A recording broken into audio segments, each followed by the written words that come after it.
Hi guys, I'm Lane from Anything Scout, and today we're going to talk about fluids.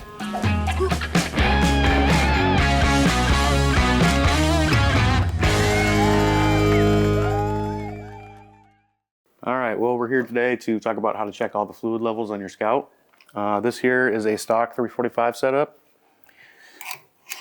Things like your brake fluid, it's pretty easy to tell. You can tell that our front and rear reservoirs aren't drained or anything like that. We're good to go. We might want to add a little bit to that one there. If you're doing any kind of bleeding or anything like that, you want to double check that when you're done. Also, up here we have our power steering. You want to check this level while it's running. And it'll tell you to check on the stick, check hot. You'll want to come up to roughly about right here on that line. And if you're down too low, it says add. It's pretty simple. All right, one of the most important things for you to check is your engine oil, of course. That's usually on the passenger side on these, at least on the V8s. And you can see right there, full and add marks. It's pretty easy to tell.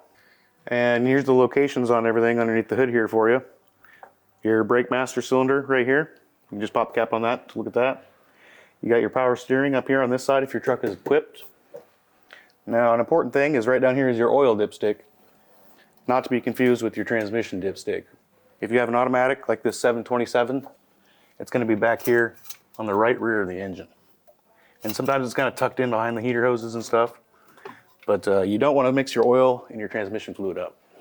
All right, now that we're underneath the truck, we're looking at the front differential. This is just a stock pan. Sometimes they have a drain hole and sometimes they have a fill hole as well. What you're going to do is just pop this plug out. Make sure your fluid level is just to the bottom of this hole. And that's how you'll check that diff. Alright, now that we're at the back of the truck, you're going to do the exact same thing. You will pop this plug out and you want to make sure that fluid level is just to the bottom of that hole. We have a drain plug here, you'll see, with a 3/8 drive hole. And then we have up here a regular square drive plug. This is your fill plug, drain plug. Make sure you pull the fill plug before you pull the drain plug, or you might run into a problem there. But what you'll do is just remove this plug, and you'll fill just like your differentials to the bottom of the hole. And that's where it's supposed to be. All right, and lastly, up here, up top at our radiator, you'll see here you have your cap on top of the radiator. Here's your overflow reservoir. You don't really need to worry about filling the overflow reservoir too much.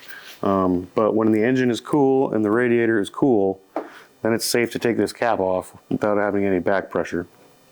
You'll take the cap off, you'll be able to see fluid usually. If you can't, start filling with a 50-50 mix of coolant and water.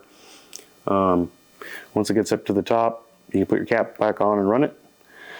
That's about it. All right, guys. Well, that's about all you need to know when checking your fluids on your Scout. If you need any other tips or tricks, we have spec sheets for what fluids you should use online. We also provide a lot of the gaskets and stuff, or if you say you're draining your differentials or your transfer case, we have a lot of those parts online for you. So, and you can always reach out to us. We'll try and reply by email or phone call.